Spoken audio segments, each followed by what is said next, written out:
Hey guys, welcome back to another video. In this video we will talk about moving averages.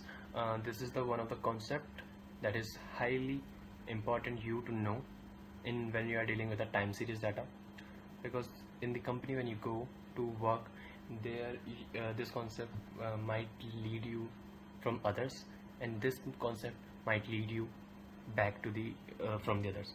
So what is moving average? First of all, moving average is a technique, right? Where we are trying to smooth out the data and removing the fluctuations from the data and getting the overall trend rather than going to the each point. We can understand this such as overfitting and underfitting in the machine learning concept. If you have gone through this concepts, you have seen some graphs. Let me draw first, right here.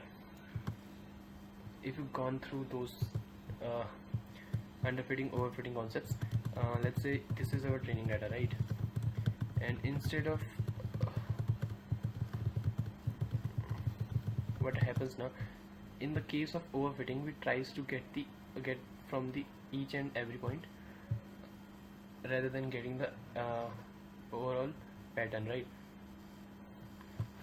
The supposed answer should be the correct line, but in this overfitting, what we try to reach out the each and every point that it can go touch. So that is a fluctuations, and moving average is a technique, not in overfitting concept, but it is applied in a time series analysis such as this graph that I have drawn here. And you should know that because you are by analyzing the moving average, you are understanding the smoothing out and getting the overall performance, overall trend than other. Okay, now let's start. Moving average is a technical analysis indicator that smooths out the price data by creating a constant updated average prices. It helps to filter out the noise and from the random short-term volatility and highlights the underlying direction of the trend. Here जो ये line देख रहे हो आप, these lines are moving averages. Why these are different? These are different because we are taking the different rolling window. What is rolling window? Rolling window is nothing but a size of the data that you are taking. Suppose we are taking 30, so window size or a rolling window 30 means you are taking the 30 days data and calculating the mean for that. Okay, now moving averages takes the average closing price of an asset over a specific number of periods, like 20 days, 50 days and 200 days. These are nothing, just a rolling windows, or you can say window size. As each new trading period finishes, the oldest data points is dropped and the newest are added, following the averages to move across the chart. There are majorly two types of averages, but you can go and search. There are other types of two, but in this video we will discuss about only two types: simple moving average and exponential moving average, and the difference between those. So simple moving average calculates the arithmetic mean. Here arithmetic mean is the simple mean that you have studied in your high schools. That is arithmetic mean of the set of prices over the given period. Here given period, you have to specify which period you are giving and which period specifically you are dealing calculating the average, that are 30 days or 40 days. Okay, given the equal point to every data point, it is widely used for identifying long-term supportive resistance level. Okay, so this is the formula where here n is the number of rolling size, the rolling window that you have been calculating the average for. And here first, if your data is like this, okay, or let me draw quickly data here. If your data source look like here, this like close price, open price, volume and extra things that you have in this new field, new column, you will calculate the simple moving average by calculating this close price. Okay, how will you calculate? First point have null या फिर empty, because there is no data before that point, right? And first simple moving average, you will see uh, after the period that you have set. Like if you have set the 30 as the number n यहाँ पे or as a period, then you will first get the simple moving average value at the 30th position. Okay, then this is the formula, and this will very much tell you about the overall trend rather than getting to the fluctuation and moving through these types of fluctuation, right? And then we have an exponential moving average.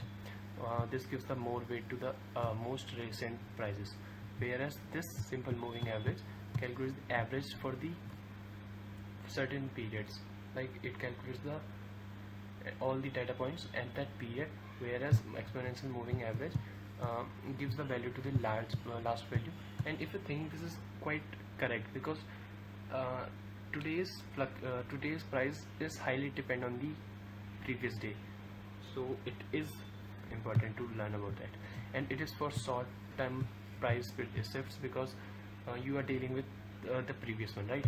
And here this is the example, this is the formula for this, where alpha is the multiplier after smoothing factor that you can calculate using this formula. This is simple formula. 2 is here fixed and 1 is here fixed, and n is the number of rolling windows that you've been dealing with, and alpha is the smoothing factor. It smooths out the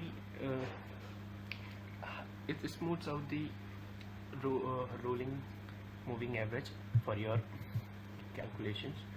And often you see this formula here: closing price of today, alpha, that is multiplier smoothing factor, and then EMA yesterday, and 1 minus alpha. For first you will see nothing, but as you go to the data set again and one after another, you will calculate EMA for each and everything, because here EMA yesterday for the first data point is not available.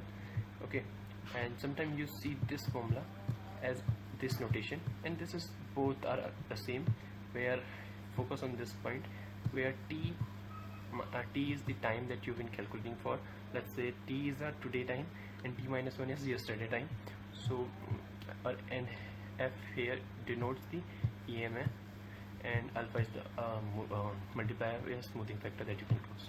And now we have what we can infer from the high and a low value of alpha, because if you set a value of alpha to be high, that means you are weighting the recent actual demand more. You are forcing highly responsive to recent changes. Okay, means you are highly focusing on the changes that made yesterday, and you are assuming that changes that made it yesterday and the changes that happened to the series data or anything data that you've been analyzing of changes, and that will cause the output of today and other future forecast. Okay, and if you are setting a low alpha value close to 0, that it puts high weightage to the older the earlier older data points than the previous one. Okay, and here's the comparison table of this. That is, if we talk about weighting, simple moving average weights each and every point equally, whereas exponential moving average weights earlier points या फिर older point या फिर previous points recent days को more करता है. And the formula type are linear arithmetic mean, and for this this is recursive.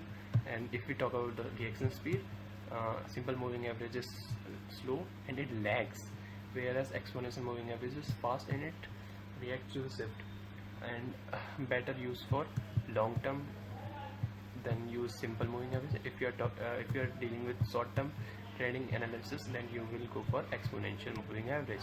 And this is the graph of simple moving average and exponential moving average for 200 period, 200 days. So this green line is for simple moving average and this blue line for exponential moving average. I personally, exponential moving average is much better than moving average, but it depends on the situation that you are dealing with. So these are some resources that I got to know. You can click on those and check the content. This last one is my LinkedIn post that I post on this exponential moving average, and where I explain this as a wave. So that's it for today. Let me clear this and will this in a description. So thanks for watching. Bye.